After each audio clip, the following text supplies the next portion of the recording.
histoire, c'était il y a un peu plus d'1 an. C'est surtout, comme très souvent le cas, une histoire de rencontre entre hommes et femmes qui ont décidé de faire une belle aventure commune.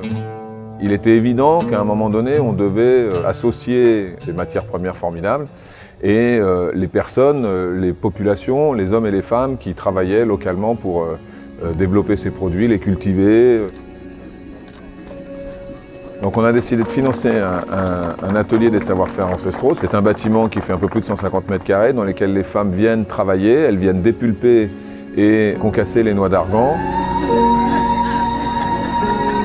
Nous nous sommes engagés à leur acheter à un prix plus important que ce qui est pratiqué généralement, leur travail, qui nous permet d'avoir une huile d'argan de première qualité. L'idée du village solaire, elle est née avec le Petit Olivier et le groupe Intermarché qui s'est associé à eux immédiatement. Moi, je crois beaucoup que le réel avantage compétitif d'une entreprise, ce sera dans les années à venir, sa capacité à engager les hommes et les femmes au profit de certains engagements RSE. C'est ça qui est intéressant dans ce projet, c'est-à-dire que là, on touche du doigt une transparence complète pour le consommateur. Qu'on sache où sont fabriqués les produits, comment ils sont fabriqués, quelles sont les conditions sociales dans lesquelles sont fabriqués les produits. Ce projet est vraiment dans notre ADN chez Intermarché. Nous avons financé la mise en place d'installations solaires, d'électricité solaire, qui permet aujourd'hui d'avoir un puits qui apporte de l'eau aux populations, ce qui est très important. Nous avons également, grâce au village solaire, amené l'électricité dans 17 maisons. Donc vous voyez, tout ça permet en fait d'apporter une qualité de vie bien meilleure aux populations locales. Le côté thermique va assurer aussi une autonomie totale de ces femmes par rapport au bois de ramassage qu'il faut aller chercher, puisque nous leur avons mis à disposition, donc pour les 15 familles, il y a 15 cuiseurs individuels familiaux.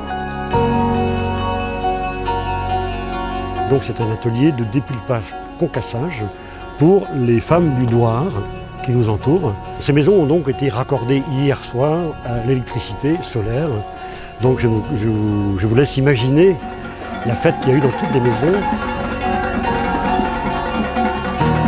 Ce projet, évidemment, va changer leur vie. Il va changer leur vie depuis déjà le premier âge, puisque les petites filles, très souvent dans les familles en zone arganière, sont souvent privées d'école parce qu'elles sont de corvée de ramassage du bois mort et de la corvée d'aller chercher de l'eau à parfois quelques kilomètres très pénibles pour des petites jambes. Quand la femme elle travaille, elle gagne un peu d'argent, elle a son propre argent. Elle peut participer à la maison, elle peut par exemple ramener ses enfants à l'école, aller à la ville pour faire ses courses. Et elle fait ça avec fierté et avec amour parce qu'elle sait bien que ça, c'est un gain d'elle-même. Nous allons donc décerner le trophée défi RSE du territoire durable. Il s'agit de la Phocéenne et d'Intermarché. Ici, nous avons la substantifique moelle de ce que doit être le développement économique, c'est-à-dire qu'il doit être au service de l'humain. Et je pense que ce voyage représente pour moi un symbole de ce qui doit guider notre action. Et je salue à la fois l'engagement et la vision qui est celle de votre groupe pour faire en sorte que ce ne soit pas simplement une vision rhétorique et théorique, mais concrète sur le terrain. Et ce village incarne ce choix et cette volonté. Bravo.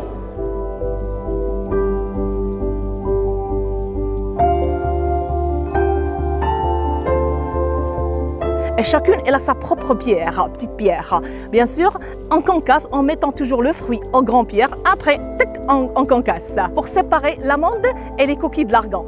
Et bien sûr, l'amande, c'est pour l'extraction de l'huile d'argan.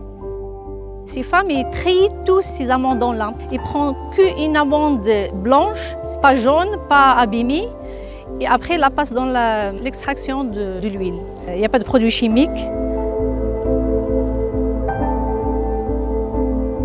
l'argan, ce qui est surtout très étonnant, c'est que c'est un arbre qui n'existe, qui ne pousse, qui ne donne des fruits que dans cette région du Maroc. Ce sont des matériaux nobles qui ont des caractéristiques qui permettent d'améliorer encore les formules de nos produits, qui permettent de mieux hydrater la peau, certifiés bio et avec une traçabilité complète de la cueillette jusqu'à nos laboratoires pour qu'ils la transforment en merveilleux produit cosmétique, le petit olivier. Si souvenir il doit y avoir, en réalité, c'est la joie des populations lorsqu'elles ont vu jaillir l'eau pour la première fois. C'est le sourire des femmes lorsqu'on leur a remis les clés de l'atelier des savoir-faire. C'est en fait tout ça qui fait qu'à un moment donné, dans notre travail au quotidien, on a une légitime fierté à faire notre travail et à le faire bien. C'est-à-dire finalement fabriquer des produits cosmétiques par des femmes, pour des femmes, finalement c'est ce qu'on peut imaginer de mieux.